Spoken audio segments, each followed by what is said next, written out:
एक चीज होती है एसईओ के अंदर, उसे कहते हैं डीए। आप बहुत जगह देखेंगे डीए का वर्ड यूज हो रहा होगा। डीए का फुल फॉर्म है डोमेन अथॉरिटी, और एक होता है पीए, उसे कहते हैं पेज अथॉरिटी। दोनों क्या होता है डिफरेंस गूगल की नज़र में कि ये वेबसाइट इतनी अच्छी है, आप उसके डीए और पेज है, अगर खाली किसी स्पेसिफिक पेज का पता करना चाह रहे हैं तो पीए। दोनों आप एक टूल के थ्रू पे ऑनलाइन भी पता चल जाता है, हम चेक करके देखते हैं, या इसकी जो एसईओ के पेड टूल होते हैं मोज या एएचरेफ, उससे भी पता चल जाता है। फॉर एग्जांपल ये क्यों यूज होते हैं, अगर आप किसी सोशल प्रोफाइल में जा रहे हैं या किसी बिजनेस डायरेक्टरी में जाके बिजनेस कर रहे हैं, जो मैंने बताया था बिजनेस करना, बिजनेस डायरेक्टरीज में आप देखना चाहते हैं, और मैंने कहा था जब भी आप किसी वेबसाइट पे जाके ये सब लाती हैं बैकलिंक्स, वहां से आप अपना लिंक डाल रहे होते हैं, किसी भी आप वेबसाइट में जाके जब बैकलिंक बना रहे होते हैं तो आप उसको ये जरूर वेरीफाई करें कि वो खुद गूगल की नजर में अच्छी है या नहीं है। अगर आप अनशंट बनाने लग जाएंगे लिंक्स, तो बल्कि आपकी वेबसाइट में ट्रैफिक ज्यादा आए गूगल की नजर में, और आप खराब हो जाएंगे।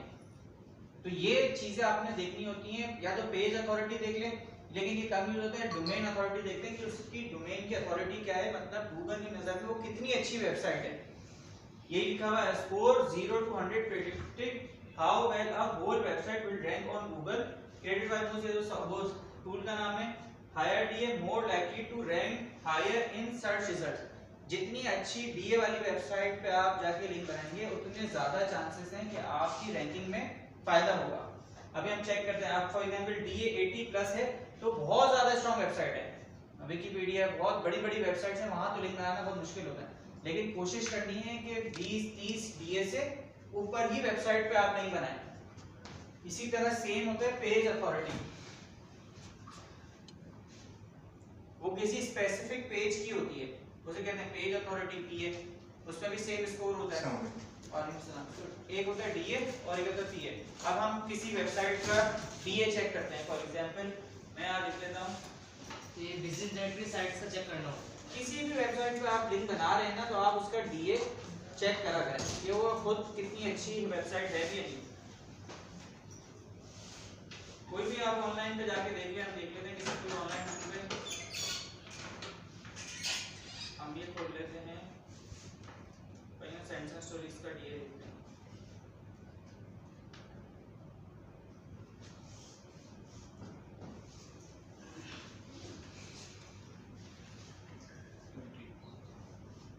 इसकी डोमेन अथॉरिटी 22 है और स्पेसिफिक पेजेस की अथॉरिटी पेज अथॉरिटी 42 है।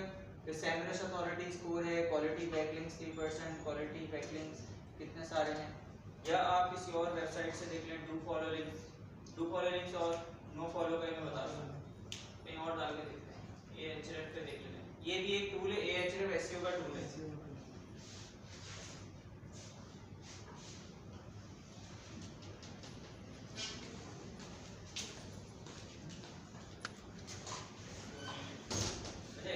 आप कोई पेड टूल में इस्तेमाल करें तो आपको सही पता चल जाएगा, वरना ऑनलाइन टूल पे देख रहे हैं वेरिएशन बहुत ज्यादा है, मतलब 122 है और यहाँ 50 आ रहा है। सर पेड टूल का एक्सेस दे दूं आपको?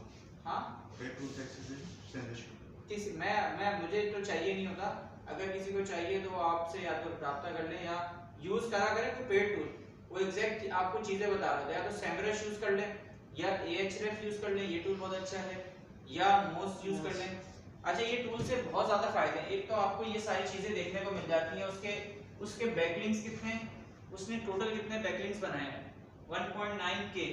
अगर हम परफ्यूम की कल को वेबसाइट खोलनी पड़ेगी तो हमें भी इससे ज्यादा बैकलिंक्स बनाने पड़ेंगे, मतलब इतनी दूसरी वेबसाइट्स पे जाके अपनी वेबसाइट्स के लिंक डाले में 1.9 के।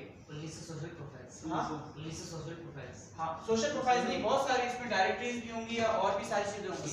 अब मैं आपको इनका दिखाता हूँ, यहाँ मेरे पास सेमरस खोलता हूँ।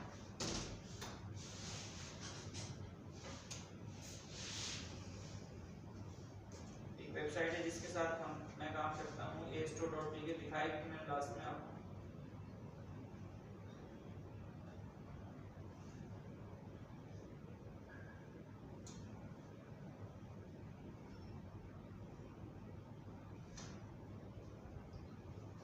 बैकलिंक्स देख रहे हैं आप कितने बने हैं इसके?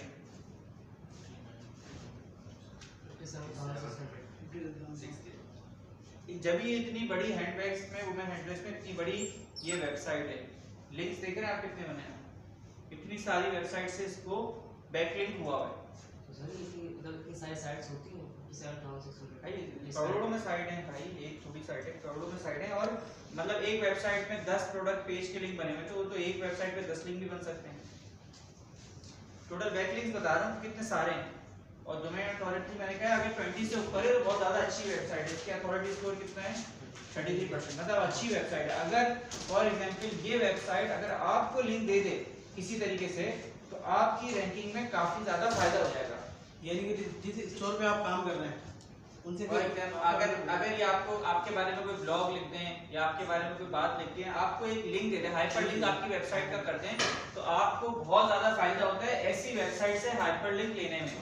अच्छा, कुछ लोग पेड भी कर रहे होते हैं काम, फॉर एग्जांपल आपने किसी को बोला, वो कहेगा कि यार ये वेबसाइट, वो वेबसाइट वाला बंदा कहेगा मैं इतने पैसे लूंगा और आपके बारे में लिख सकता हूं। या अगर आपकी कोई रिश्तेदार की वेबसाइट है और आप उससे सपोर्ट लेना चाह रहे हैं, वो आपको कर रहा है, तो ये बड़ी अच्छी बात है। वरना आप बिजनेस लिस्टिंग डायरेक्टरीज जो होती हैं वो आप उनका पहले डीए निकालें, वहां तो आप खुद ही लिंक बनाते हैं, बिजनेस अपलोड करते हैं, ठीक है, या सोशल प्रोफाइल बना रहे हैं, वहां तो आप खुद करते हैं। लेकिन ऐसी कोई वेबसाइट, फॉर एग्जांपल आपने कोई फैशन का बिजनेस खोला हुआ है और आप इनसे कोई कोलैबोरेशन कर रहे हैं, कोलैबोरेशन करके लिंक लेना चाह रहे हैं, तो आप लेंगे तो आपको कितना ज्यादा फायदा है। गूगल की नजर में इसकी वैल्यू बहुत ज्यादा है इस वेबसाइट की। इसका अथॉरिटी स्कोर 33% है और बैकलिंक 57,600 है। सर ये बैकलिंक्स वही सोशल साइट्स हैं। सोशल साइट्स में डायरेक्टली सारे जितने भी बैकलिंक्स हैं सारे वो मिला के टोटल बता रहे हैं नंबर। इस तरह और भी बहुत सारी इस स्टोर ने करा हुआ क्या है अपनी, यानी कि डायरेक्टरी दूसरे स्टोर पर डाली हुई है, डायरेक्टरीज बनी हुई है, प्लस इनके बारे में बहुत सारे वेबसाइट्स बातें भी करती हैं, ब्लॉग्स भी लिखते हैं, तो वो मिला के बहुत बड़ी वेबसाइट है। जब भी मैंने आपको बताया था कि तकरीबन कम से कम 5-6 करोड़ रुपए से ज्यादा महीने की सेल हुई है। ये वो बैक की है फिर? हाँ, ये वही बैग वाली वेबसाइट है। क्या नाम है तेरे वेबसाइट का? store.pk। तो आप भी, अगर मैं ये बता रहा हूँ कि अगर आप किसी वेबसाइट पे लिंक बनाने जा रहे हैं तो उसका डीए चेक जरूर करें, उसकी अथॉरिटी चेक जरूर करें। अगर उसकी अथॉरिटी 8-9% आ रही है, 8-9% है, तो उन वाली वेबसाइटों पे आप अपना लिंक या डायरेक्टरी लिस्ट ना करें, अपना बिजनेस ना करें। वो क्यों ना 20 से अबव होना चाहिए। हाँ, 20-15 मिनिमम 15 तो होना चाहिए। अगर आप अच्छी वेबसाइटों पे अपना लिंक बनाएंगे तो गूगल की नजर में आप अच्छे गिराएंगे, और अगर आप लो क्वालिटी वेबसाइट्स में लिंक बनाएंगे तो आपका एसईओ अच्छे होने की जगह बनिस्बत और गिर जाएगा गूगल की नजर में। अगर आप ऐसी वेबसाइट्स में लिंक बना रहे हैं जिनका डीए 10 से कम है तो उतनी रैंकिंग आपको फायदा नहीं होगी, बल्कि आपके लिए नुकसान होगा वो। सर नॉर्मली जैसे आपने बताया कि फ्री डोमेन चेकर जो है वेबसाइट्स, तो अगर वहाँ चेक कर रहे हैं और वहाँ पर 20 से ऊपर आ रहा है, लेकिन चांस तो है ना कि वो हो सकता है नीचे हो। नहीं, इतना नीचे नहीं होगा, ज्यादा आप 2-3 टूल ऑनलाइन चेक कर ले, उस पे देख लेंगे वो नीचे कहीं नहीं आएगा। जैसे अगर 5 फॉर एग्जांपल हमने देखा था 22 आ रहा था, इसमें 50 आ रहा था, 2-3 टूल देख लें वो 22 से नीचे नहीं आएगा। या इतना मैं कह रहा हूँ 10 से नीचे कोई वाली वेबसाइट पे आप लिंक ना बनाएं, ये तो आपका होना चाहिए यार, किसी से भी वेबसाइट पे बना रहे हैं 10 से नीचे नहीं हो, 10 से नीचे उसको छोड़ दें। जो शीट होती है ना वो मैंने लिखा हुआ नहीं है, लेकिन मेरी पुरानी शीट्स मैं दिखाऊंगा, उसके अंदर ना मैं यहाँ शीट पे पहले डीए का भी कॉलम बनाता था। फॉर एग्जांपल मैं आपको यहाँ शीट दिखा रहा था, तो यहाँ एक कॉलम भी होता था डीए का, तो वेबसाइट का ना पहले ही मैंने डीए निकाल लिए थे, तो हर दफा आपको निकालने की जरूरत नहीं है, क्योंकि अगर आपके पास एक क्लाइंट आ रहा है उसमें भी आप इन्हीं वेबसाइट पे जाके बनाएंगे, दूसरा क्लाइंट आ रहा है उसमें, तो एक ही दफा आपको मेहनत करनी है कि सारे डीए वेबसाइटों के आगे आगे लिख लें। आपको पता होगा भाई इन वाली वेबसाइट से मुझे अकाउंट बनाना है, कल को दूसरा क्लाइंट आता है फिर दोबारा सेम प्रोसेस रिपीट है ना, तो आपने बार-बार डीए थोड़ी निकालना है, एक दफा आपने निकाल के रख लिए, नेक्स्ट टाइम आप बस जस्ट अकाउंट बनाते रहेंगे। तो उसमें तो हमें ये भी लिखना चाहिए पेड और फ्री, क्योंकि ये जो 30 साइट्स होती हैं ये हम फ्री करते हैं, लिस्ट करते हैं, और बाकी किसी साइट से हम पेड करते हैं। अरे पेड के लिए आपको पैसे देने पड़ेंगे ना, पेड थोड़ी काम कर रहे हैं अभी हम तक, मैंने अभी तक आज तक किसी वेबसाइट को पेड देकर लिंक नहीं लिया है, सारी फ्री साइट से ही लिया है। और बहुत जगह स्ट्रेटेजी मैंने अभी जब मैं सेंसस सीरीज में आखिरी में था तो हमने स्ट्रेटेजी क्या की कि हमने कोलैबोरेशन करना शुरू की ब्रांड से, दिखाता हूँ आपको।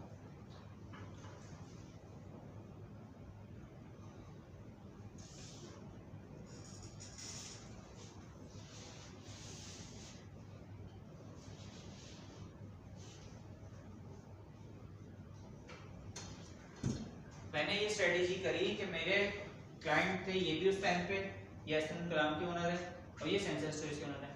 क्या करा कि दोनों को कोलैबोरेट कराया और कोलैबोरेट करा के उनके बारे में एक छोटा सा यहाँ लिख दिया कि भाई ये दोनों ब्रांड ने कोलैबोरेट किया और देखें एसएन कलाम का लिंक दे दिया।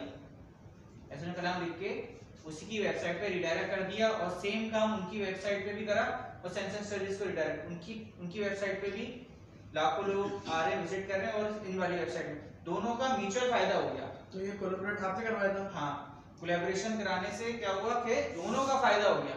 अब दोनों बहुत बड़ी वेबसाइट्स हैं, अब जितनी वेबसाइट्स का अगर मैं कोलैबोरेशन कराता तो उनको और ज्यादा फायदा। इसके बाद मैंने जॉब छोड़ दी थी, इसलिए और कोलैबोरेशन यहाँ दिखी नहीं। समझ में आई बात? तो कोलैबोरेशन भी आप करनी चाहिए आपको किसी और वेबसाइट के साथ। क्या है, उसका थोड़ा सा पार्ट लिख दिया, उसको एक लिंक दे दिया और उससे एक लिंक ले लिया। तो अगर आपके पास आप किसी की वेबसाइट से तो आप उससे कोलैबोरेट कर लें। तो ये चीज बहुत फायदेमंद होती है आजकल के एसईओ में, क्योंकि इतनी बड़ी वाली वेबसाइट्स आपको ऐसे खुद लिखने नहीं देंगी।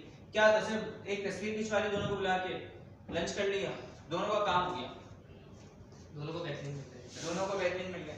ये सिर्फ बैकलिंक कैसे कर रहा था, ये कंपनी ने आपको जो है इसके बदले वो तो जाहिर सी बात है, वो बोनस वगैरह वो अलग होता है, लेकिन ये आइडिया लेकर आना और ये चीज करना, पूरा दोनों को टाइम लेके बुलाना, वो इम्पोर्टेंट होता है। जो साइन कर रहे हो एमओयू में क्या लिखा हुआ था कि दोनों एक दूसरे कस्टमर्स को कितने ऑर्डर्स में फ्री कूपन देंगे।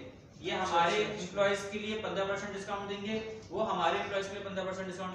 थोड़ी एक टर्म्स एंड कंडीशन रखी ताकि हमारा आने का कोई फायदा हो जाए, खाली इसके लिए ना है, कस्टमर्स का भी फायदा हो। क्या फायदा होगा कि मैंने क्या स्ट्रेटेजी बनाई कि हम लोग सेंसर स्टोरीज इनके जब ये अपना पार्सल भेजेंगे तो उसमें 10% कोड रख के भेजेंगे कि अगर इनके कस्टमर कुरान मंगवा रहे हैं तो उनको परफ्यूम में 10% ऑफ मिलेगा। लेकिन ये उस सूरत में होगा जब इस लिंक से हम इसकी नहीं, इस लिंक से नहीं भाई। पार्सल आप भेजते, हमने कोड का वो बना लिया, कूपन कोड बना लिया। अब इनके पास कुरान का ऑर्डर आता है, कुरान का ऑर्डर आता है, उसमें कोड रख के भेजिए कि अगर आप सेंसर स्टोरेज से शॉपिंग करेंगे ये कोड यूज करें तो 10% ऑफ मिलेगा। और हमने क्या करा, अपने पार्सल्स के अंदर इनका कोड रख के भेज दिया। ये हर कस्टमर को डिलीवर कर रहा है। हर कस्टमर ने लिमिट रखी थी कि 5000 कस्टमर्स को भेजेंगे या 1000 कस्टमर्स को भेजेंगे। उसका एमओयू भी पड़ा होगा मेरे पास कि क्या क्या होगा, देखता हूं, मेरे पास कहीं ना कहीं पड़ा होगा इसका एमओयू। तो उसमें सेंसर स्टोरेज को लॉस नहीं हुआ? क्यों लॉस होगा भाई? फायदा होगा। नहीं, कस्टमर्स तो आ रहे हैं तो उनको 10% डिस्काउंट दे रहे हैं। ज्यादा लोग आएंगे ना। अरे 10% डिस्काउंट तो इनका मार्जिन के अंदर होता है, डायरेक्शन होती है। कस्टमर ज्यादा होता है ना, ज्यादा छोटे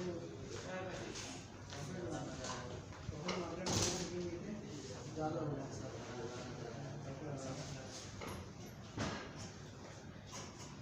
देखिए हमने कोलैबोरेशन और भी करनी थी, लेकिन उसके बाद मैंने की नहीं। देखिए ये कोलैबोरेशन का ना ये टर्म्स एंड कंडीशन थी। और इसको बड़ा कर देंगे हैं?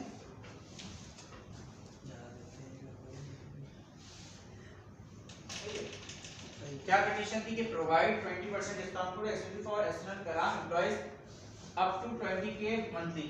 मतलब 20% डिस्काउंट देंगे सिर्फ उनके एम्प्लॉइज को, ठीक है, जिसका कैप रख दिया था 20,000 तक। इसके बाद ऑर्डर पे नहीं करेंगे, मतलब पूरे महीने में 20,000 तक हम दे सकते हैं discount. Collaborate on a post on our website tagging SN Kalam.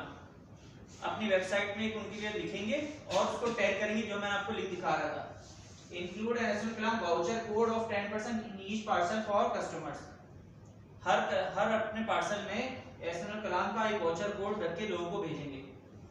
Post a collaboration picture on LinkedIn पे एक पिक्चर पोस्ट करेंगे। Record a podcast for content and share. ये वाला काम होया नहीं, इसको छोड़ दें। उन्होंने हमें क्या कहा कि हम आपके एम्प्लॉयज को 15% डिस्काउंट देंगे कुरान लेने पे। हमने कहा था हम 20 देंगे, उन्होंने कहा 15। तो टर्म्स एंड कंडीशन है कि जरूरी नहीं कि एक जैसी हो। कोलैबोरेटर पोस्ट और हमने कहा कि हम आपके कस्टमर्स को 7% देंगे, क्योंकि उनका कुरान 9,500 रुपए का, हमारा प्रोडक्ट 1500 2000 रुपए का। तो ये कोलैबोरेशन कराने की हमने कंडीशन रखी थी इसमें। इससे दोनों का क्या फायदा हुआ कि आए 10 लेकिन उनको हमारे पास से ट्रैफिक मिलना शुरू हो गया और उनका ट्रैफिक हमारे पास आना शुरू हो गया। समझा? कितने लोगों तक हम पहुंच गए सिर्फ और सिर्फ कुछ भी नहीं करके। Marketing zero, marketing cost zero, और उन्होंने अगर 5000 पार्सल में रख के भेजा हमारा कोड, तो आप सोचें 5000 लोगों को हम फ्री में पहुंच गए। स्ट्रेटजी वर्क कर गई। जिसमें से 1000 बंडलों में कम से कम मंगाया होगा। ऑर्डर किया नहीं किया वो छोड़ दें, विजिबिलिटी बढ़ गई, रीच बढ़ गई, वो तो 5000 लोगों को और किया, पार्सल में छोड़े, वो तो चला गया। लेकिन जो वेबसाइट से हमें फायदा मिला, एक हाई क्वालिटी वेबसाइट का लिंक मिल गया हमें, मतलब उनके पास भी हजारों में ट्रैफिक आता है, हमारे पास भी हजारों में ट्रैफिक आता है, तो दोनों का आपस में फायदा हो गया।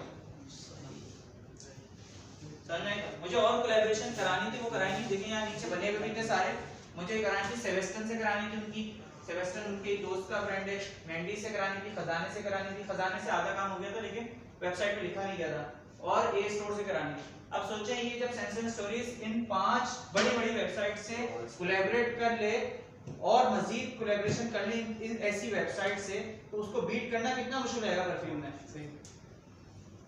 कल को आपका ब्रांड खोलते हैं तो आपको इतनी हाई क्वालिटी वेबसाइट्स बैकलिंक थोड़ी देंगी, पता नहीं आपको कितने साल लग जाएंगे करने में, बीट करने में।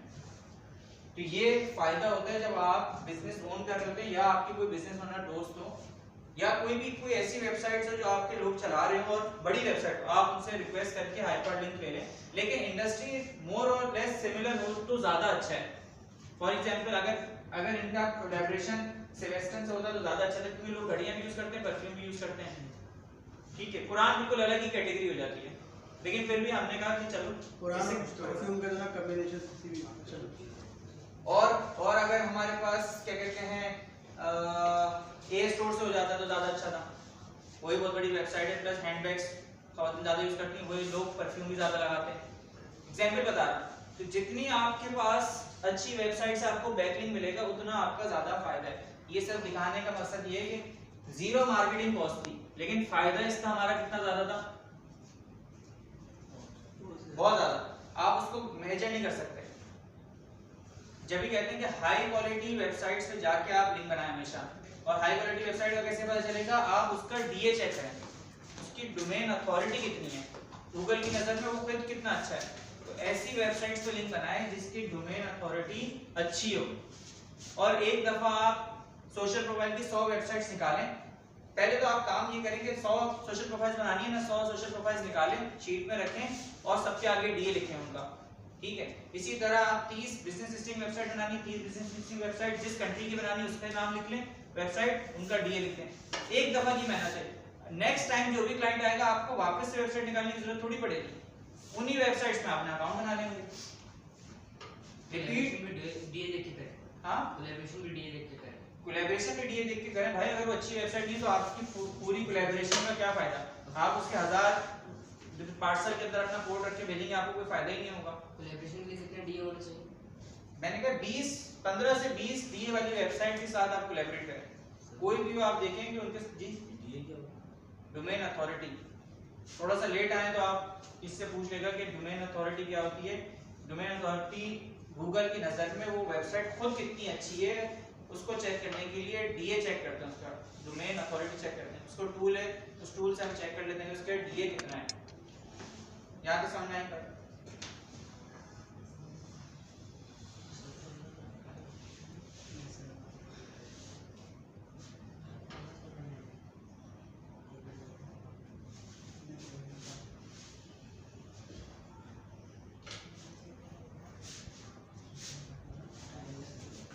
अच्छा।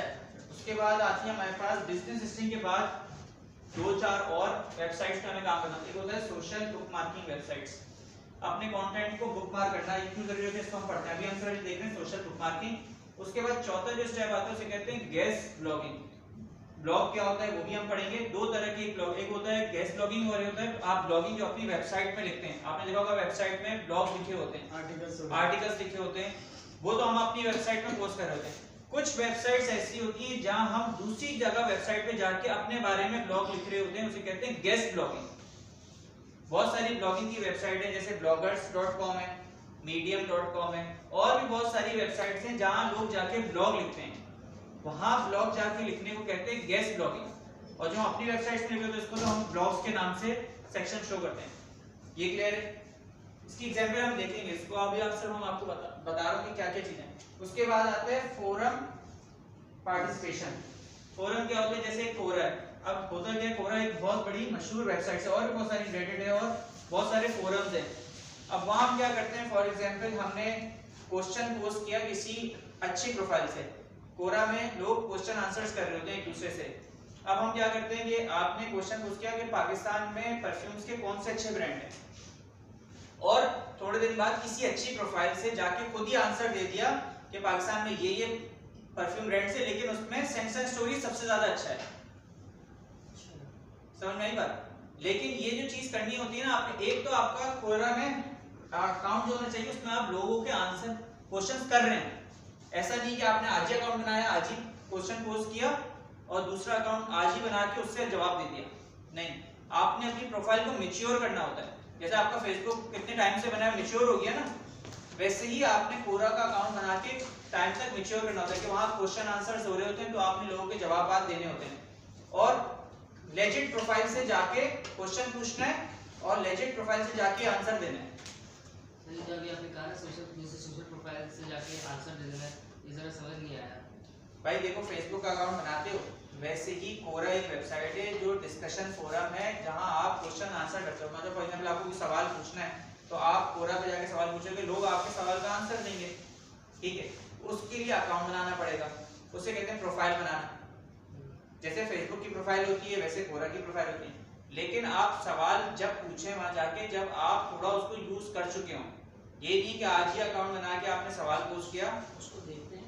हाँ, उससे उसको लोग देखे ना देखे, उसको गूगल की नजर में ये बहुत बड़ी वेबसाइट है। लोग सवाल का आंसर देख रहे नहीं देख रहे, आपका मकसद है गूगल मेरे सवाल का आंसर पढ़ ले। दूसरा गूगल अकाउंट बना के दे दे। दूसरा गूगल नहीं, दूसरा कोरा अकाउंट बना के जवाब देना पड़ेगा। गूगल का थोड़ी अकाउंट बनाएंगे, कोरा पे अकाउंट बनाएंगे, लेकिन वो जहां से आप अकाउंट बनाना वो भी लेजिट होना चाहिए। तो आज से आप लोग सारे लोग क्या करें कि कोरा का अकाउंट बना के अपनी प्रोफाइल को मैच्योर करना शुरू करें। कोरा अकाउंट बनाना पड़ेगा।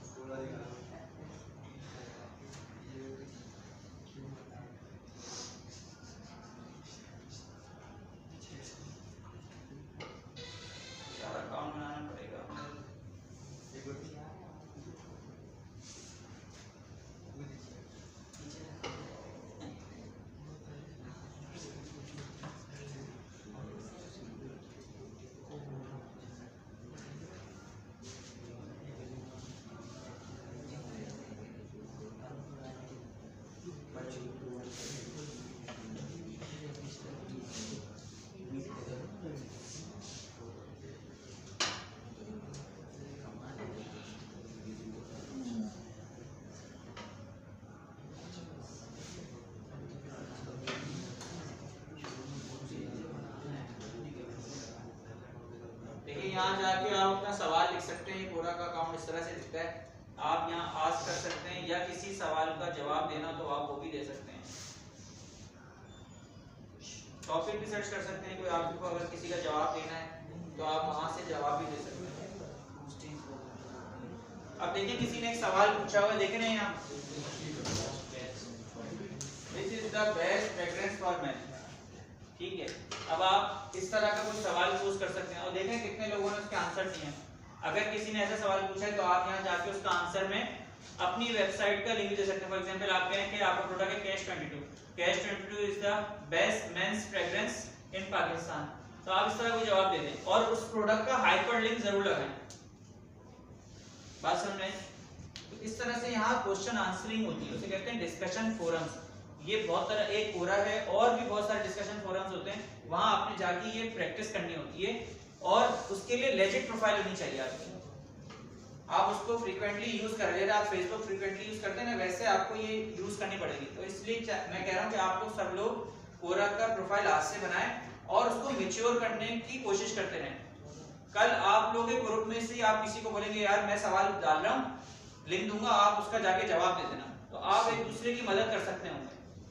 तो सर लिंक डालने से क्या फायदा?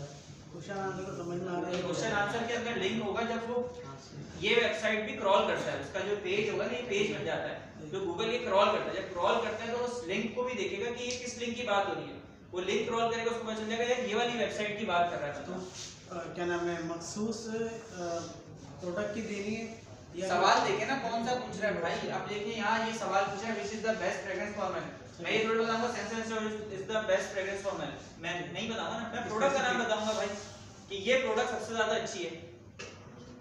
तो सवाल जिस तरह का आप पूछ रहे हैं और जवाब जिस तरह का देना है वो आपको पता होना चाहिए।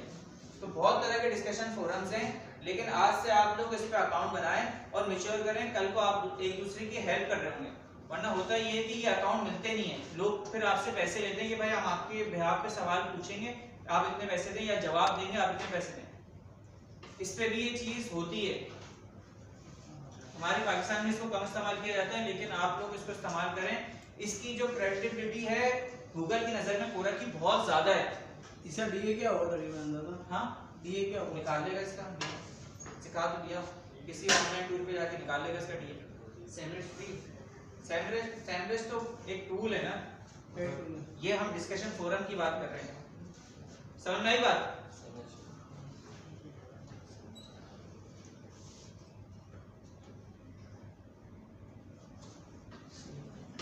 फिर कोई आखिरी स्ट्रेटेजी वो है influencer outreach, collaborate with YouTube और ब्लॉगर्स। आप उन ब्लॉगर्स से राब्ता करें जो आपके बारे में कंटेंट लिखा करें। जैसे ब्लॉगर्स होते हैं, बहुत सारे लोग ब्लॉग लिखते हैं दूसरे बारे में, तो आप उनसे राब्ता करें या पॉडकास्ट इंटरव्यूज कराएं। मतलब ऑफ पेज एक्टिविटी रुकती नहीं है। कहने का मतलब ये है कि आपकी ये ऑनगोइंग एक्टिविटी रहती है। आपने सवाल पूछ लिया, पहले तो सबसे पहला स्टेप क्या था इसका, सोशल प्रोफाइल बनाना। दूसरा स्टेप क्या था इसमें, बिजनेस डायरेक्टरीज बनाना। तीसरा हम सोशल बुकमार्किंग सीखेंगे, सोशल बुकमार्किंग है। चौथा क्या है, गेस्ट ब्लॉगिंग है। पांचवा क्या है, फोरम्स हैं। छठा क्या है कि आप किसी ब्रांड के साथ कोलैबोरेट कर लें, या इन्फ्लुएंसर के साथ कर लें, या ब्लॉगर्स के साथ कर लें, ठीक है। और सातवां क्या है कि आप पॉडकास्ट इंटरव्यूज जो होते हैं उनके साथ कोलैबोरेट करें। जैसे जुनैद अकरम हो गया, ठीक है, वो अपने पॉडकास्ट में आपको बुला के YouTube पे वीडियो डाले और वहां डिस्क्रिप्शन में आपको टैग कर दे। तो ये एक्टिविटीज रुकती नहीं है ऑफ पेज की। एक तो गेस्ट ब्लॉगिंग हो गया, और एक ब्लॉगिंग जो होती है जो हम अपनी वेबसाइट में ब्लॉग पोस्ट कर रहे होते हैं। तो ये चीज आपने मुस्तकिल तौर पे करनी होती है। मतलब अगर आप ब्लॉग्स लिख रहे हैं ऑफ पेज के अंदर, तो आपने महीने के मिनिमम 12 से 13 ब्लॉग्स लिखने होते हैं। 12 से 13 ब्लॉग्स, हर हफ्ते 3-4 ब्लॉग्स लिखने होते हैं हर हफ्ते। अगर ट्रैफिक आ रहा हो साइट पे, ट्रैफिक आ रहा हो नहीं आ रहा हो, आपने ब्लॉग लिखने ताकि ट्रैफिक आना शुरू हो आपके पास। ब्लॉग होता क्या है वो भी हम पढ़ेंगे कि किस तरह से ब्लॉग के अंदर क्या क्या चीजें मेन होती हैं, किस तरह से लिखते हैं। लेकिन उसके लिए आपकी इंग्लिश कंटेंट राइटिंग स्किल अच्छी होनी चाहिए, ये जरूर मैटर करता है। अब देखें, मैं जितने भी एसईओ कर रहा हूँ क्लाइंट्स का, अब वो उस फेज में आ गए हैं कि उसमें सिर्फ ऑफ पेज एक्टिविटी चल रही है, उसमें भी सिर्फ ब्लॉगिंग से हम काम कर रहे हैं। उसमें हम इन्फ्लुएंसर को रीच आउट नहीं कर रहे क्योंकि अच्छा परफॉर्म कर रहा है। जब हमारे पास बिल्कुल रैंकिंग नहीं आ रही, मतलब हमारी रैंकिंग इंप्रूव नहीं हो रही, रैंकिंग आ गई, फॉर एग्जांपल रैंक आया 30, लेकिन वो इंप्रूवमेंट की तरफ नहीं जा रहा, 30 से कम हो नहीं रहा, तो फिर हम क्या करते हैं, सारी एक्टिविटीज करना शुरू हो जाते हैं। कोरा भी चले जाते हैं, इन्फ्लुएंसर से भी बात करते हैं, ब्लॉगर से भी बात करते हैं, गेस्ट पोस्टिंग भी करते हैं।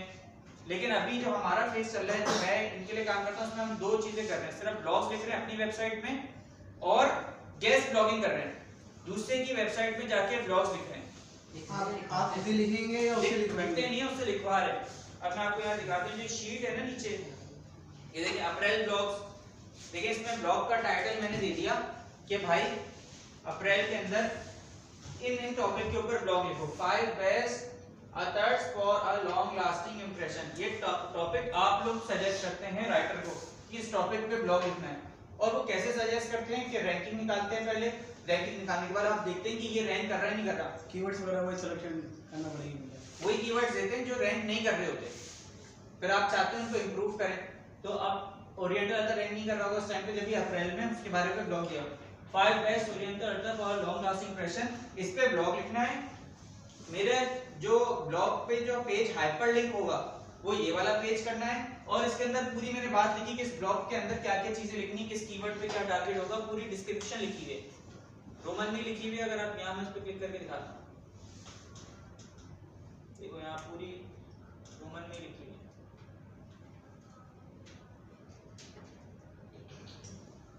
इस पे पूरे मैंने रोमन में लिखा है कि इसमें ब्लॉग में क्या क्या करना है, फिर राइटर को समझ में आ जाता है कि क्या करना है। और आखिरी कॉलम है बैनर इमेज का, कि इसकी बैनर इमेज किस तरह से बनेगी, डिजाइनर को भी गाइड कर दिया। डिजाइनर आपका अपना होता है या वो सारा कंपनी का है इसका, उसको गाइड करना पड़ता है कि इस ब्लॉग की इमेज कैसी होगी। ब्लॉग की इमेज दिखाता हूँ कहाँ दिखती है।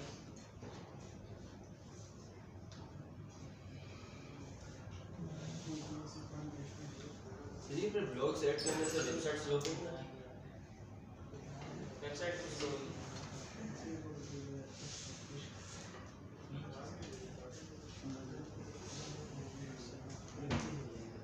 किसी का नेट अच्छा चल रहा है तो देखा आज लग रहा है यहाँ का नेट डाउन है आज यहाँ का नेट नहीं चल रहा है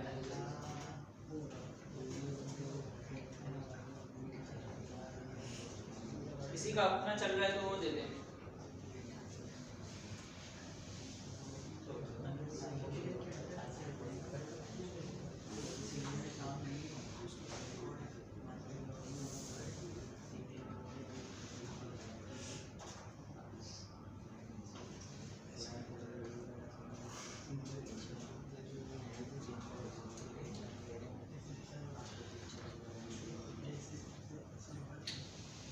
लेकिन ये होती है ब्लॉग इमेज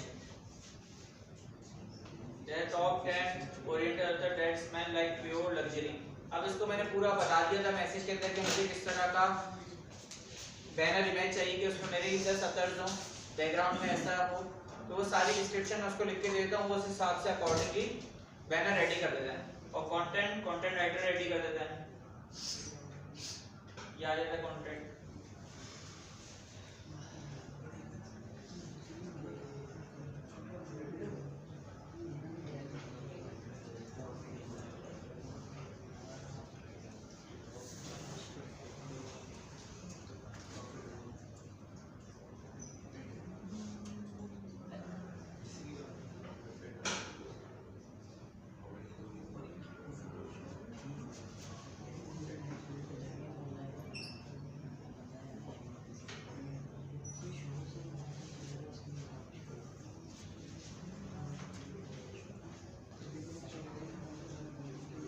जाके टॉप 10 मेंस परफ्यूम इन पाकिस्तान। अब ये जो कीवर्ड है ये कौन सी कैटेगरी में आता है पहले ये बताएं। टॉप 10 टॉप 10 अरे टॉप 10 मेंस परफ्यूम इसकी मेन कलेक्शन है नहीं इंफॉर्मेशनल कीवर्ड है ये। मैं वो पूछ रहा हूँ कि ट्रांजिशनल है कि क्या है। टॉप 10 मेंस परफ्यूम्स इन पाकिस्तान। अब ये कीवर्ड मैं अपनी कलेक्शन के लिए टारगेट कर सकता हूँ क्या?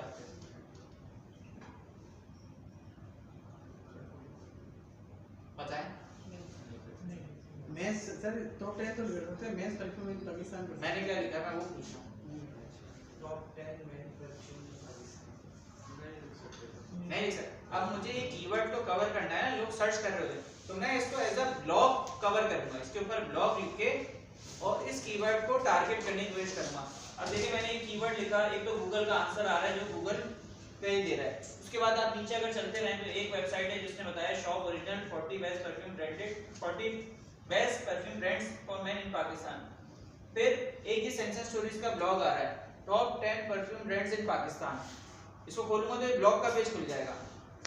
इसी देखिए यहां मैं दिखा भी देता हूं, यहां लिंक पे भी देखिए ब्लॉग में दबा रहा है, लिखा हुआ ब्लॉग करेंगे नीचे करते देखिए फालियास भी आ गया। हालांकि कि ये वेबसाइट बहुत अभी बनी है, टाइम नहीं जिस पे मैं एसईओ कर रहा हूं, लेकिन आप देख रहे हैं 7वें 8वें नंबर पे मेरा ब्लॉग रैंक कर रहा है इस पे। ये देख रहे हैं डायरेक्ट ब्लॉग पेज खुल रहा है। अब इसमें हमने अपने परफ्यूम्स भी बताए हैं और बेस्ट और दूसरे लोगों के परफ्यूम बताए हैं।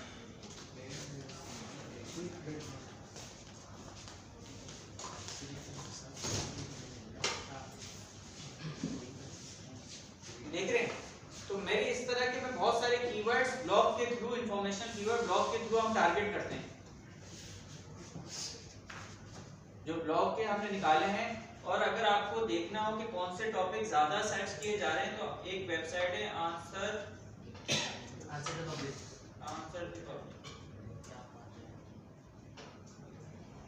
यहाँ अगर आपको जिन टॉपिक के ऊपर ब्लॉग लिखना है, मतलब जिन टॉपिक को आपने कवर करना है ब्लॉग के थ्रू, तो आपको पता होना चाहिए कि कौन से टॉपिक ज्यादा लोग सर्च कर भी रहे हैं आपके मतलब आपके रीजन में।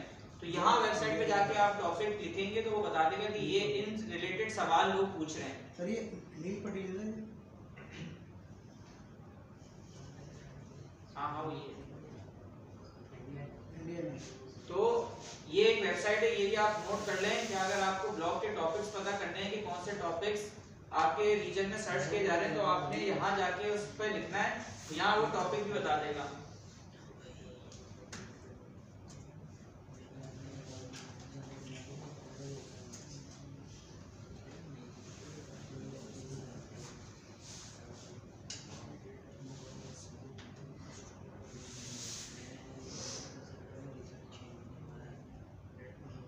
अब देखिए यहाँ मुझे एक क्वेश्चन मिल गया। देखिए यहाँ बहुत तरह के क्वेश्चन हैं। एक सवाल एक एग्जांपल के तौर पे ये देख लेते हैं, why is men perfume called cologne, सही है।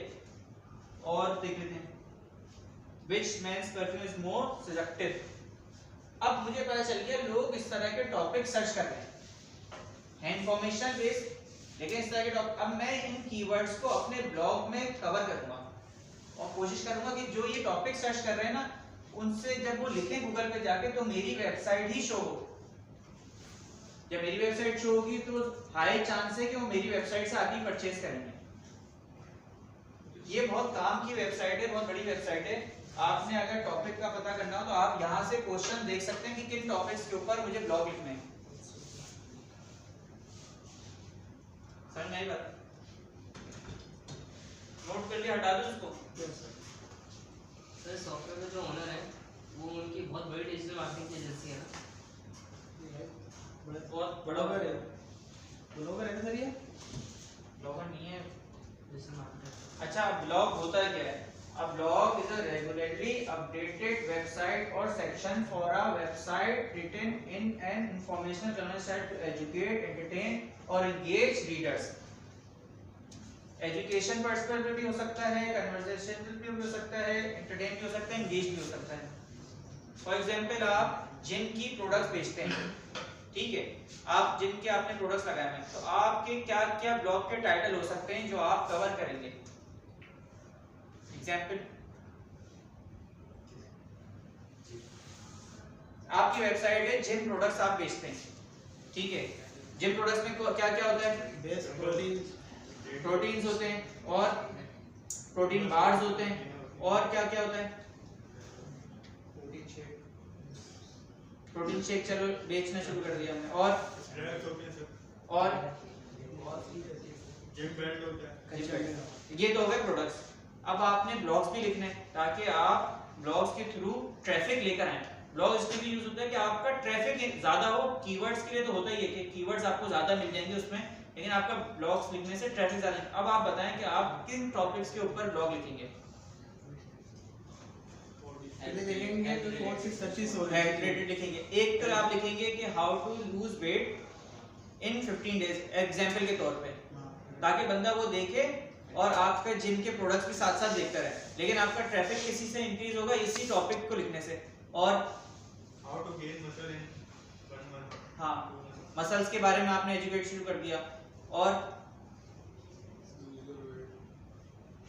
डाइट के हिसाब से diet plan for gym workers, ये भी टॉपिक। इस तरह से आप अपने टॉपिक को लिखते हैं। अब वो आप क्या कर रहे हैं उसमें, इसमें क्या कर रहे हैं आप? एजुकेट कर रहे हैं। एजुकेट कर रहे हैं। तो ब्लॉग या तो एजुकेट करने के लिए भी हो सकता है, एंटरटेन करने के लिए भी हो सकता है, और एंगेज करने के लिए भी हो सकता है। समझ आया ब्लॉग क्या होता है? ब्लॉग बहुत ज्यादा इंपॉर्टेंट सेक्शन होते हैं वेबसाइट्स में। आप अगर किसी भी वेबसाइट को खोलेंगे तो आप देखेंगे उसमें ब्लॉग का पेज किसी बड़ी वेबसाइट में लाजमी होगा।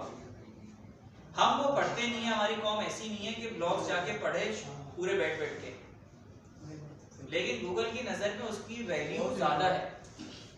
वो तो हम नहीं पढ़ते ना, लेकिन जो अच्छे लोग होते हैं और जो ब्लॉगिंग वेबसाइट्स करते हैं उनमें लाखों ट्रैफिक भी आता है, लाखों लोग आते हैं जो ब्लॉगिंग करते हैं, और वो उससे अर्न भी करते हैं। कैसे अर्न करते हैं? गूगल के थ्रू वो एडसेंस कनेक्ट कर देते हैं, या आप जैसे लोग उनसे लिंक मांगने के लिए उनको पैसे देते हैं, या आप जब कोई ब्रांड उनसे लिखवाने के लिए अपने बारे में उनको पैसे देता है, तो वो ब्लॉगिंग की बहुत वैल्यू है।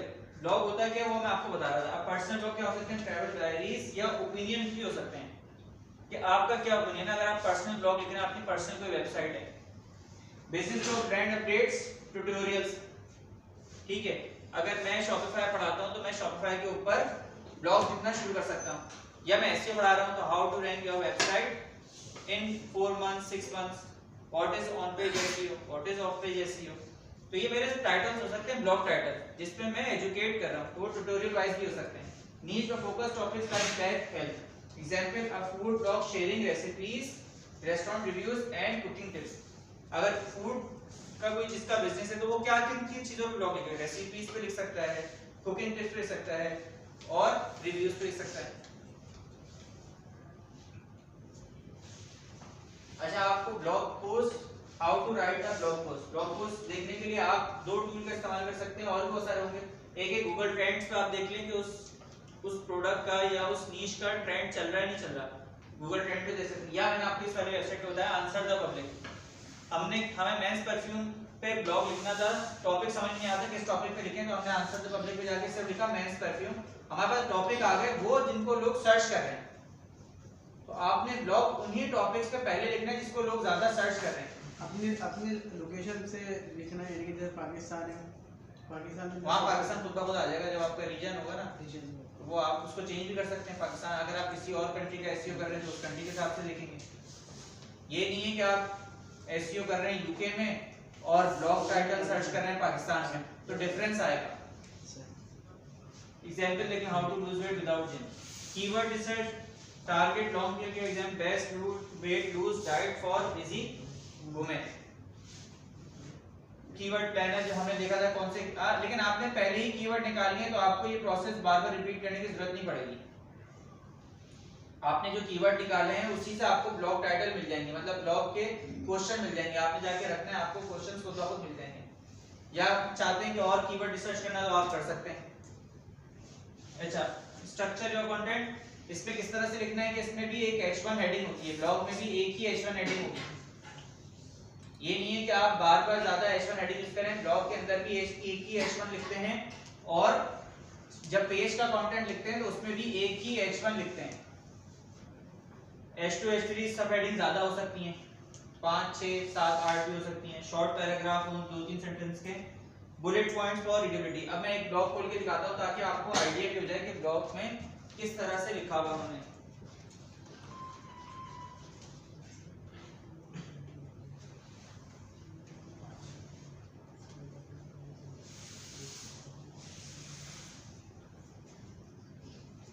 अब ब्लॉग का टाइटल है best long lasting Arabic others you must try this year.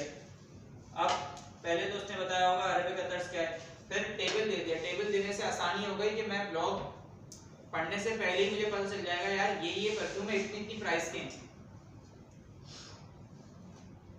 फिर नीचे ये टेबल ऑफ कंटेंट कहलाता है, इसे कहते हैं टेबल ऑफ कंटेंट। ये ऐप के थ्रू लगा हुआ है, इस ऐप का नाम भी यहाँ लगा हुआ है, लिखा हुआ है। होता है ना ब्लॉग में टेबल ऑफ कंटेंट, जैसे आप बुक पढ़ रहे होते हैं तो टेबल ऑफ कंटेंट पहले आ रहा होता है, वैसे ही ब्लॉग में भी आप करते हैं टेबल ऑफ कंटेंट। किसी ऐप के थ्रू लगा लें आसानी से लग जाता है। पहला मैंने व्हाइट वुड के बारे में बताया, व्हाइट वुड क्या है, उसकी प्रोडक्ट इमेज बता दी। इसे और कोई ब्लॉग बोलते हैं, इंफॉर्मेशनल ब्लॉग बोलते हैं।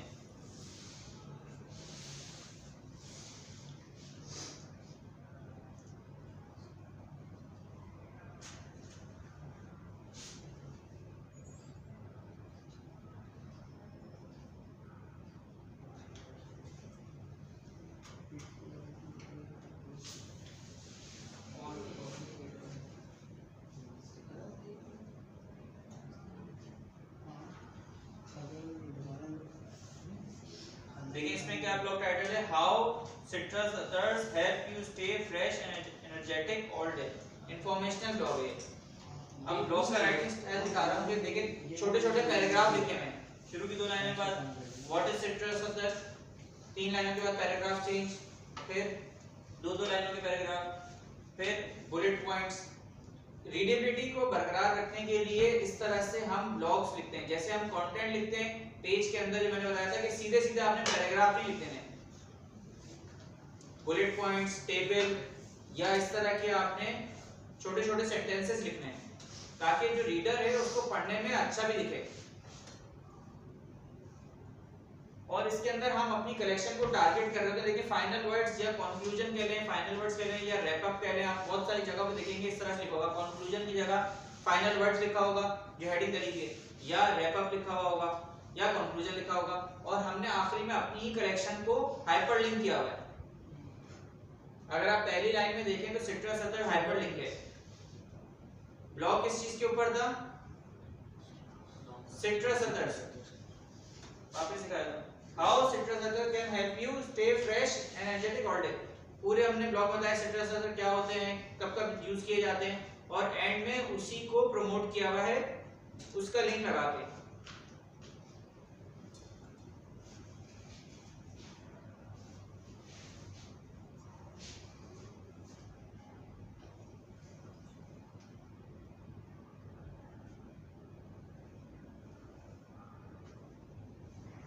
उसके बाद है चौथा स्टेप, राइट एंगेजिंग कंटेंट। मतलब आपका कंटेंट थोड़ा एंगेजिंग होना चाहिए। एग्जांपल क्या दी हुई है, वो क्या है इसका, tried of diets that don't work, here is how I lost 10 kg in 9 months और 3 months। हुक देख रहे हैं आप इसका ब्लॉग का किस तरह से, use active voice, follow this and not these should be followed, these steps should be followed। इस तरह से आपने these steps should be followed इस तरह से लिखना। आप ऊपर अगर आप उसका ब्लॉग का देखें हुक किस तरह से है कि पहले वो इतना टाइम ट्राई कर चुका, और tried of diet that don't work, here is how I lost 10 kg in 3 months। अच्छा, इसमें भी मेटा टाइटल मेटा डिस्क्रिप्शन लिखनी पड़ती है आपने। जब ब्लॉग आप अपलोड कर रहे होते हैं शॉपिफाई में, तो आप देखेंगे नीचे जाके उसका ऑप्शन होता है, यहाँ दिखा भी देता हूँ।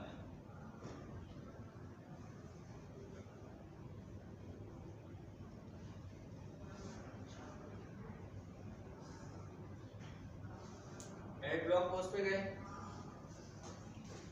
ये आपका ब्लॉग टाइटल है। यहाँ आप अपना ब्लॉग टाइटल लिखते हैं, जैसे आपने आओ सिट्रा सदर्स लिखा होता है या 5 बेस्ट 5 ओरिएंटल अदर्स, तो यहाँ आपका ब्लॉग टाइटल होगा, यहाँ पूरा कंटेंट आएगा। यहाँ देखें सर्च इंजन लिस्टिंग का ऑप्शन है, इसमें आप अपना मेटा टाइटल और मेटा डिस्क्रिप्शन लिखते हैं। सर लिंक जो लगाएंगे वो कंटेंट के कंटेंट के लिए लगाएंगे ना? हाँ। अच्छा, इसके अंदर भी आपने इंटरनल लिंकिंग करनी होती है। जैसे हमने बताया कि हम इंटरनल लिंकिंग उसे कहते हैं कि अपनी वेबसाइट्स में लिंक को करने को इंटरनल, उसे इंटरनल लिंकिंग कहते हैं। फॉर एग्जांपल मैं सिट्रा सदर्स के बारे में ब्लॉग लिख रहा हूँ, तो मैंने सिट्रा सदर्स का पेज ही हाइपरलिंक किया हुआ है, तो वो हम अपनी वेबसाइट के अंदर लिंक कर रहे हैं। या मैं अगर ओरिएंटल अदर्स के बारे में ब्लॉग लिख रहा हूँ, तो ओरिएंटल अदर्स का पेज मैंने लिंक किया हुआ है, तो वो इंटरनल लिंकिंग कहलाती है। एक्सटर्नल लिंकिंग क्या कहलाएगी कि मैं अपनी वेबसाइट से बाहर किसी का लिंक लगा रहा हूं, उसे कहते हैं एक्सटर्नल लिंकिंग। अच्छा, दोनों करना इंपॉर्टेंट होते हैं, लेकिन दोनों में मैं आपको समझा देता हूं कि फॉर एग्जांपल आप अगर किसी परफ्यूम के ऊपर ब्लॉग लिख रहे हैं और अपने कॉम्पिटिटर का कभी आपने लिंक नहीं देना अपनी वेबसाइट में। फॉर एग्जांपल अगर आप सेंस एंड स्टोरीज की अपने ब्लॉग में बात भी कर रहे हैं, फॉर एग्जांपल मैंने लिखा हुआ है top 10 perfume brands in Pakistan, इस पे ब्लॉग लिख रहा हूं। अब टॉप 10 में एक मैंने सबसे पहले तो अपना नाम लिखूंगा, दूसरे में जे डॉट लिख दिया, तीसरे में मैंने कुछ और लिख दिया, चौथे पांचवे में सेंस एंड स्टोरीज भी लिख दिया, और उसके बारे में थोड़ी थोड़ी डिस्क्रिप्शन लिखा। लेकिन सेंस एंड स्टोरीज का कभी भी हाइपरलिंक नहीं लगाना आपने, किसी भी कॉम्पिटिटर का हाइपरलिंक कभी नहीं लगाना, उसको फायदा चला जाएगा। अगर आपने उसका हाइपरलिंक लगा दिया ना, तो क्या होगा, क्रॉल करते हुए क्रॉलर जब देखेगा कि उसका नाम भी लिखा हुआ है और उस पेज का लिंक भी लिखा हुआ है, उस वेबसाइट को खोलेगा, उसको फायदा मिल जाएगा। तो जब भी आप ब्लॉग लिखें तो हाइपरलिंक अपने कॉम्पिटिटर का कभी ना लगाएं। तो फिर किसका लगाएं? अगर भाई अपना सिर्फ लगाओ, बाकी सब नाम लिख दो। 10 ब्रांड्स का नाम लिखना था ना, तो अपना जो पेज है उसको अगर हाइपरलिंक करना है तो कर दो, लेकिन किसी और का कॉम्पिटिटर हाइपरलिंक उसके बारे में लिख। भाई 10 ब्रांड्स में जे डॉट भी आता ही है ना परफ्यूम में, नाम लिख दो, लेकिन ये कि हाइपरलिंक ना लगाओ। हाइपरलिंक किसी को नहीं करना है, कॉम्पिटिटर को नहीं करना। फॉर एग्जांपल अगर आप उनको हाइपरलिंक कर रहे हैं, जैसे अगर आप बता रहे हैं कि ये 10 मतलब कि पाकिस्तान परफ्यूम ऑयल इतने % इंपोर्ट करता है, ये कोई फिगर है, तो आपने अगर कोई फिगर की बहुत बड़ी कोई वेबसाइट है तो आप उसका हाइपरलिंक जरूर लगाएं। क्रेडिबिलिटी आपकी ज्यादा बढ़ेगी ऐसी वेबसाइट का लगाने में। कोई लेजिट कोई वेबसाइट है जो आपको बताती है पाकिस्तान इतने % इंपोर्ट करता है, फॉर एग्जांपल उर्दू पॉइंट आपको बता रहे हैं बात, तो आपने अगर ब्लॉग लिख रहे हैं तो उस पेज को हाइपरलिंक करना लाजमी है जहां से आप ये डेटा लेकर लिख रहे हैं। समझ में आ रही बात? अगर कहीं यहाँ से आप स्टैट्स एंड फिगर्स ले रहे हैं किसी वेबसाइट से और वो लेजिट वेबसाइट है, कोई बड़ी वेबसाइट है जहाँ से आप स्टैट्स एंड फिगर्स ले, फॉर एग्जांपल आप बता रहे हैं कि पाकिस्तान में चश्मे इतने % लोग पहनते हैं, तो आपको कैसे पता? आपने कहीं से पढ़ा होगा ना किसी वेबसाइट से। तो जिस वेबसाइट से पढ़ा है और वो लेजिट है और आपका कॉम्पिटिटर नहीं है, आप उसका लिंक जरूर लगाएं, आपका ब्लॉग की क्रेडिबिलिटी और अच्छी हो जाएगी उससे। जैसे फॉर एग्जांपल विकिपीडिया से पढ़ा है, विकिपीडिया से पढ़ा है तो आप उसका विकिपीडिया का लिंक मेंशन करते हैं उसी ऊपर। बहुत दफा आपने देखा होगा किसी अगर आप ब्लॉग पढ़ रहे थे, आर्टिकल पढ़ रहे थे, तो वहां लिंक्स लगे होते हैं। यस, इंटरनल लिंकिंग भी करनी है, एक्सटर्नल लिंकिंग भी करनी है। इंटरनल लिंकिंग क्या है कि अगर आप कोई अपनी उसमें बात कर रहे हैं किसी कलेक्शन की, आपने 10 मैन अथर्स के बारे में बता रहे हैं, तो कहीं मैन अथर आया तो आपने मैन अथर्स पे अपनी ही मैन अथर्स का पेज इंटरनल लिंक कर दिया, उसे कहते हैं इंटरनल लिंकिंग। अपनी वेबसाइट में कोई पेजेस रैंक कर रहे हैं, या अगर आप लास्टिंग की बात कर रहे हैं परफ्यूम की और आपने लास्टिंग के ऊपर कोई ब्लॉग लिखा हुआ है, तो जहां लास्टिंग का वर्ड आया वहां आपने इंटरनल लिंक लगा के अपना दूसरा ब्लॉग लिंक कर दिया। थोड़ा बोरिंग हो रहा होगा लेकिन आपको आई होप ये टॉपिक समझ में आ रहा है। सर दूसरा बोलोगे या प्रोडक्ट को उठा के? प्रोडक्ट भी हो सकती है। अगर आप कोई प्रोडक्ट की बात कर रहे हैं, आप देखिए हमने जो देख रहे थे 5 बेस्ट अदर्स वाला ब्लॉग लिखा हुआ था, उसमें 5 बताए हुए भी थे और वो हाइपरलिंक भी हुए हुए थे कि जो ब्लॉग पढ़ते हुए अगर किसी को कोई अदर पे जाना है तो वो सर्च ना करे, वहीं से क्लिक करे चला जाए। इसी तरह आप बता रहे हैं, अगर जैसे मिसाल के तौर पर मसल मेल की आप बात कर लें, तो अगर ये अपने कॉम्पिटिटर, अगर 10 कॉम्पिटिटर के नाम लिख रहा है लेकिन हाइपरलिंक किसी का नहीं लगा है, हाँ हाइपरलिंक अगर अपने कॉम्पिटिटर का नाम लिखे तो हाइपरलिंक लगाएंगे, लेकिन आप उसी ब्लॉग के अंदर अपना लिख रहे हैं और अपने प्रोडक्ट्स को प्रमोट कर रहे हैं तो अपने प्रोडक्ट्स के हाइपरलिंक जरूर लगा जरूर लगाएं। है। और अगर उसी में कोई आप कोई स्टैट्स एंड फिगर्स की बात कर रहे हैं किसी वेबसाइट की, तो अगर वो लेजिट है तो आप उसका लिंक जरूर लगाएं। उर्दू बैंड हो गया, डेली पाकिस्तान हो गया, डेली पाकिस्तान हो गया, जो भी जहां से आप स्टैट्स एंड फिगर्स ले रहे हैं, फॉर एग्जांपल आप कह रहे हैं पाकिस्तान में 70% लोग ग्लासेस यूज करते हैं, तो ये आपने कहीं से पढ़ा होगा ना किसी वेबसाइट से, किसी न्यूज़पेपर से या किसी जो भी ऑनलाइन कोई जहां से पढ़ा है, लेकिन वो लेजिट होना चाहिए, अच्छी प्रोफाइल होनी चाहिए, अच्छी वेबसाइट होनी चाहिए, जैसे विकिपीडिया, उर्दू पॉइंट या डेली पाकिस्तान, जो बड़ी वेबसाइट्स हैं, अगर आप वहां से ये फिगर ले रहे हैं, कोट कर रहे हैं, तो आप उसका हाइपरलिंक जरूर लगाएं। सही, यहाँ तक क्लियर है? उसके बाद आपने उसको सोशल मीडिया पे शेयर करें या उसको ईमेल न्यूज़लेटर पे आपने देखा होगा लोग ईमेल करके आपको ब्लॉग भेज रहे होते हैं, तो वो आपने लाजमी करना है। ईमेल मार्केटिंग करनी है फिर। ईमेल मार्केटिंग नहीं, क्या कह रहे हैं? हाइपरलिंक का मतलब नहीं समझ आ रहा। मकसद ये कोई प्रोडक्ट को अपने हाइपरलिंक लगाना आता है? स्लग लग नहीं भाई, हाइपरलिंक पता है क्या होता है? कभी आपने देखा है कि ये टेक्स्ट ब्लू हो रहा होता है, जैसे ही मैं इसमें माउस लेके जाता हूँ सर ये साइन मसला बना ये आता है, है। एक दफा दिखा देना और एक लगा के भी दिखा देना, एक रिपीटेशन हो जाएगी ना, ये देखो ये देखो ये ब्लू हुआ है। अब जैसे ही मैं माउस लेके जाऊंगा इस पे, अब मैं इस पे क्लिक करूंगा तो ये Citrus सिट्रस अदर्स वाला पेज खोल देगा। और बोल गया। इसे कहते हैं हाइपरलिंक होना। और इस हाइपरलिंकिंग की टर्म कौन सी है? इंटरनल लिंकिंग हो रही है।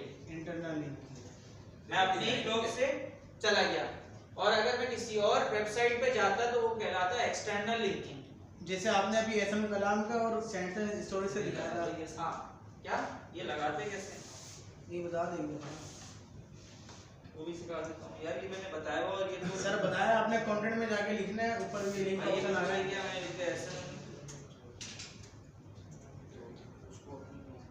इसको सेलेक्ट कर लो जिस वर्ड पे लगाना है, यहाँ चले जाओ इसकी चेन वाले साइड पे, यहाँ लिंक लगा दो ये वेबसाइट में और इंसर्ट लिंक कर दो। अगर इसी विंडो पे खुले तो सेम विंडो कर दो। आप चाहते हो कि नया टैब में खुल जाए तो नया टैब कर दो। सर अच्छा से टाइटल भी चेंज कर सकते हैं ना? टाइटल वही होगा जो आपका ब्लॉग का टाइटल होगा। नहीं, इसको दोबारा से जरा ओपन करना जरा, जिस तरह भी आपने करा था। क्या कह रहे हैं भाई? देखिए मैंने कंटेंट में मुझे हाइपरलिंक लगाना है। फॉर एग्जांपल मैं चाह रहा हूं मस्कल महल का ही आ जाए, देखिए मस्कल महल। अब मैं इसका ये पहले जो लिंक मुझे लगाना है वो कॉपी कर लें। फॉर एग्जांपल मैं इसको कॉपी कर लेता हूं। अब मैंने क्या किया, इसको मैंने सेलेक्ट किया, इस चेन के साइन पे किया इंसर्ट लिंक, यहाँ लिंक पेस्ट कर दिया। अगर मैं चाहता हूं कि कंटेंट पढ़ते हुए जैसे इस पे क्लिक हो तो उसी विंडो पे ये खुल जाए तो इसको सेम विंडो कर दूंगा, वरना न्यू विंडो कर देता हूं। अच्छा, ये नीचे जो लिंक टाइटल का जो ऑप्शन है, इसका क्या मकसद है? क्या लिंक टाइटल का जो ऑप्शन है, कौन सा लिंक टाइटल? ये दोबारा से ऑन करेंगे ना चेंज पे जाए। अच्छा हाँ इसको अरे भाई इस लिंक के ऊपर अगर कोई टाइटल लिखना है वो है। जी जी सर। इस पे आप कुछ नहीं लिखो। अच्छा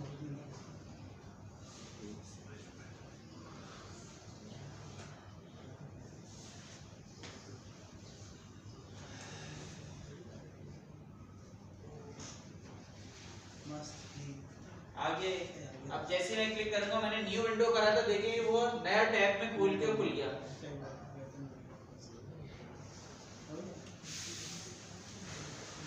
अरे यार अमेज़न में काम करते हो हाइपरलिंक नहीं पता? एरर की बात ये जो आप करना तो आता है, लेकिन ये जो आप हाइपरलिंक दे रहे हैं ये नहीं बताया।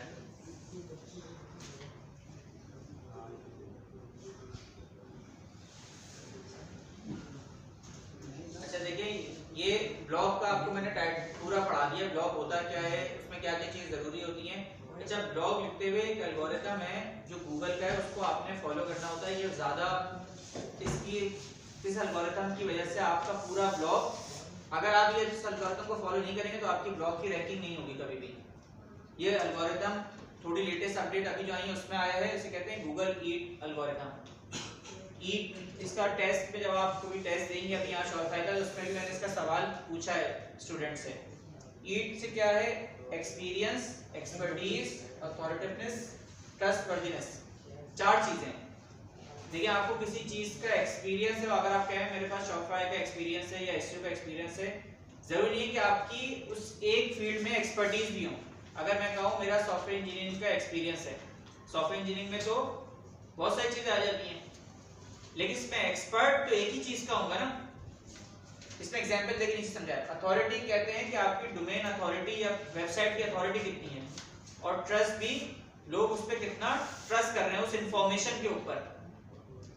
इस एल्गोरिथम को देखना होता है। Google using it to decide if content is helpful and reliable, specially for health, money and safety topics. ज्यादा इन टॉपिक्स के ऊपर गूगल देख रहा होता है कि आप अगर गाइड कर रहे हैं लोगों को तो आपका उसमें एक्सपीरियंस, एक्सपर्टीज होना जरूरी है। एग्जांपल भी क्या दीजिए? Imagine 2 articles about how to treat a burn. लो ईट क्या होगा? Written by a fashion blogger with no medical background. अगर कोई फैशन ब्लॉगर इस बात के ऊपर इंफॉर्मेशन दे रही है तो गूगल की नजर में उसकी इंफॉर्मेशन की वैल्यू नहीं होगी। अगर मैं परफ्यूम्स का बिजनेस कर रहा हूं और मैं कोई एक्स्ट्रा XYZ किसी के ऊपर नॉलेज देने लग जाऊं लोगों को, तो गूगल में उसकी नजर में कोई वैल्यू नहीं होगी। अगर मैं परफ्यूम्स के ही मेरा बिजनेस है और परफ्यूम के बारे में ही मैं नॉलेज दे रहा हूं तो उसमें ज्यादा हेल्प मिलेगी। क्या उसकी लास्टिंग क्या है, उसका सिराज क्या है, उसमें कंसंट्रेशन क्या है। तो जो आप वेबसाइट, ऐसा नहीं है कि आप अगर वेबसाइट बना रहे हैं अपनी तो अनशन हर चीज पे नॉलेज देने लग जाएं। पहले आप क्या लोग क्या करते हैं कि वेबसाइट बना ली और चैट जीपीटी से टॉपिक पूछ लिए और छापना शुरू कर दिए कंटेंट भी। जिस चीज के आप एक्सपर्ट हैं, जिसमें आपका एक्सपीरियंस है, उसी के बारे में आप लोगों को इंफॉर्मेशन दें। Written by a hospital with doctor credentials and citation, Google will rank higher. अगर कोई डॉक्टर इस बारे में लिख रहा होगा इस टॉपिक के बारे में तो उसके बाद उसकी नजर में गूगल की वैल्यू ज्यादा होगी। सिंपल सा इसका वो है लॉजिक। एक्सपीरियंस क्या है? Has the writer personally done experience this? A teacher for 15 years I have used these 5 things to calm noisy classroom. That classroom management tips, no personal experience shown. अगर उसका 15 साल का एक्सपीरियंस है लेकिन expertise नहीं है तो फायदा नहीं होगा। दोनों चीजें होना चाहिए, experience plus expertise. Does it get a qualification? The diet plan was created by Dr. Ali, PhD in nutrition. I have read somewhere that diet works. देखिए ऊपर वाला काम करेगा, ये नीचे वाला काम नहीं करेगा। X जो लिखा हुआ है ना, उसके नीचे जो टाइटल लिखा है वो काम नहीं करेगा। क्या अगर आप कह रहे हैं कि I read somewhere that this diet works, अगर आप ये लिख रहे हैं और उस पर हाइपर लिंक कर रहे हैं तो गूगल उसकी नजर में आपकी वैल्यू नहीं होगी।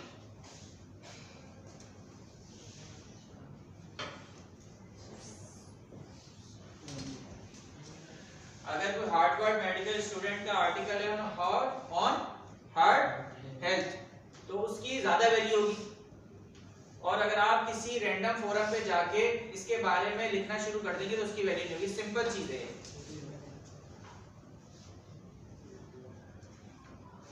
सर अगर चैट जीपीटी से भी कॉपी पेस्ट करेंगे वो तो रैंक होगा ही। हाँ चैट भाई, एक तो मैंने आपको पहले ही बोला है कि ह्यूमन रिटन आप कंटेंट लिखें, ह्यूमन रिटन लिखें, चैट जीपीटी कंटेंट ना लिखें। गूगल पे एनालाइज करता है और एआई कंटेंट को रैंक नहीं करता है अनलेस और अनटिल आप ऐसे बारे में आपकी वेबसाइट हो या टॉपिक हो जिसमें गूगल की इंफॉर्मेशन ऑलरेडी कम है, फिर आप रैंक कर जाएंगे। जैसे पाकिस्तान के अंदर परफ्यूम बार्स की नॉलेज बहुत कम है आजकल लोग, परफ्यूम बार बोल रहा हूँ, प्रोटीन बार्स, ठीक है।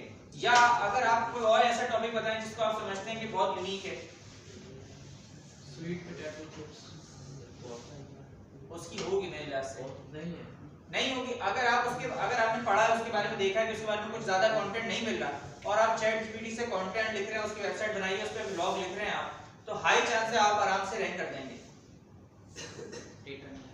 डेटा अगर गूगल के पास उसका ज्यादा नहीं है और आप उन लोगों में से जो उसके बारे में गूगल को डेटा प्रोवाइड कर रहे हैं तो गूगल आपको रैंक कर देगा। लेकिन आप अगर, मैंने बताया कि जो इंडस्ट्री है वॉचेस की, मेंस की, क्लोथिंग की, आप उसमें इंफॉर्मेशन दे रहे हैं और एक्सपीरियंस भी नहीं, एक्सपर्टीज नहीं, तो आप चैट जीपीटी से जितना भी कंटेंट लिखवाते हैं रोज बैठ के, कोई फायदा नहीं होगा। और एक तो ह्यूमन रिटन कंटेंट हो, और अगर आप चैट जीपीटी से लिखवा रहे हैं तो किसी एआई डिटेक्शन टूल पे जाके देख लें कि कितना % वो एआई डिटेक्ट कर रहा है। 20% 30% से ज्यादा एआई डिटेक्शन नहीं होनी चाहिए। प्लस अगर आप अपनी कंटेंट लिखवाए तो आप जानबूझ के अपनी ग्रामेटिकल मिस्टेक भी करते हैं कंटेंट में, ताकि जब गूगल क्रॉल करे तो उसको ऐसा शो हो कि ये ह्यूमन रिटन लिखा हुआ है, क्योंकि ह्यूमन ही गलती करता है। लोग क्या कर रहे हैं कि कंटेंट लिखवा रहे थे किसी से और फिर बोलते हैं रैंक नहीं हो रही वेबसाइट, तो इसीलिए रैंक नहीं हो रही कि आप चैट जीपीटी से कंटेंट लिखवा के पेस्ट करें, क्योंकि चैट जीपीटी बहुत सारे ऐसे वर्ड्स यूज करता है कि आपको कंटेंट पढ़ते ही पता चल जाए कि एआई से लिखा हुआ है। एआई आने के बाद हर किसी की इंग्लिश पता नहीं कैसे इतनी अच्छी हो गई, मैसेज में पूरे सही मैसेज आ रहा है। सारी एप्लीकेशन सबको बनाना आ गई। अभी किसी से यहाँ 10 लोगों को बुला के एप्लीकेशन लिखवा लो, लिख ही नहीं पाएगा कोई, है या नहीं ऐसा? पहले स्कूल में 9 मैट्रिक में खुद ही एप्लीकेशन लिखते थे, अभी आप देखें तो सारे आपको ऐसा डिटेल के साथ आएगी आपकी एप्लीकेशन की। बस हम आपको पता है यार एक टूल है, हेल्पफुल है, लेकिन उसकी वजह से मैंने बार बार कहता हूँ कि हमने अपना दिमाग का सोच कम कर दिया है। हमें पता है यार ये टूल काम कर लेगा, इस टूल से काम करवा के अपना वक्त बचाइए, कोई और काम नहीं लगा सकते। वक्त बचाए, लेकिन उसका वक्त आपको इतनी नॉलेज हो कि आपको कंटेंट ऑप्टिमाइज करना खुद भी आता हो। ये नहीं कह रहा कि भाई आप टूल का इस्तेमाल करना छोड़ दें, टूल का इस्तेमाल करें, लेकिन कहीं आपको टूल ना मिले, अगर आप कहीं टेस्ट देने जाएंगे तो आपको टूल मिलेगा। आइट्स का टेस्ट देते हो टूल देता है? चैलेंजेस भी यार, आइट्स का टेस्ट दिया किसी ने? आइट्स का टेस्ट दिया किसी ने? आइट्स का टेस्ट होता है जिसमें सबसे पहला टेस्ट होता है आपका लिसनिंग का। लिसनिंग में आपको एक हेडफोन पहना देते हैं और दो लोग कन्वर्सेशन कर रहे होते हैं और उसी बातों में फिल इन द ब्लैंक्स आपको दी हुई होती हैं और आपने वो लिखनी होती हैं। ऐसा नहीं है कि बात में वो फिल इन द ब्लैंक्स आ रही होती है, नहीं, कुछ होती है ब्लैंक फौरन मिल जाती है। डिस्कशन आप सुन रहे होते हैं और वो रेज वाले हेडफोन होते हैं कि आपने सर इधर उधर किया तो रेज गायब हो जाएंगी, तो आवाज भी गायब हो जाएगी। आवाज गायब होगी तो रिपीट नहीं होता वो, और एक दो फिल इन द ब्लैंक्स अगर आपकी निकल जाए ना तो आपको समझ में नहीं आ रही होती बात कहाँ चल रही है। अगर आप टेस्ट देंगे आपको पता चलेगा। फिर होता है रीडिंग टेस्ट। रीडिंग टेस्ट में आपको पर्चा होता है, 20 मिनट होते हैं आपके पास, आप उसमें से वो फिल करके लिख रहे होते हैं। फिर राइटिंग टेस्ट होता है, फिर स्पीकिंग टेस्ट होता है। वहां टूल का इस्तेमाल थोड़ी है, हर जगह टूल का इस्तेमाल नहीं होता, लेकिन आपकी इतनी अच्छी इंग्लिश हो कि आप उसको खुद ऑप्टिमाइज कर सकें कंटेंट को। ये पूरी एक्टिविटी चलती रहती है। ऑफ पेज की एक्टिविटीज जो मैंने आपको बताया, गेस्ट ब्लॉगिंग हो गई, अब जैसे मैंने बताया मस्कल महल के, हम इस सारी एक्टिविटी को ऑफ पेज एसईओ कहते हैं। इसके लिए अलग साइट्स होती हैं, इसके गेस्ट ब्लॉगिंग की अलग साइट होती है, जिसमें मैंने कहा एक जैसे blogger.com है, मीडियम है, और बहुत सारी वेबसाइट्स हैं जहां हम गेस्ट ब्लॉगिंग करते हैं। गेस्ट ब्लॉगिंग किसे कहते हैं कि अपनी वेबसाइट के अलावा जो ब्लॉगिंग वेबसाइट्स हैं वहां जाके ब्लॉग लिख रहे हैं, उसे गेस्ट ब्लॉगिंग कहते हैं। डिस्कशन फोरम्स हो गए, ये ऑफ पेज एक्टिविटी आप मुस्तकिल तौर पे लेके चलते हैं जिसके आपको पैसे मिल रहे होते हैं। तो ये था एसईओ का टॉपिक। इसमें और 2-3 चीजें हैं वो मुझे बतानी है, रैंकिंग्स बतानी है, रैंकिंग किस तरह से आप निकालते हैं वो आप पढ़े। लेकिन अभी तक आपको सब क्लियर है ऑफ पेज एसईओ का और ऑन पेज एसईओ का?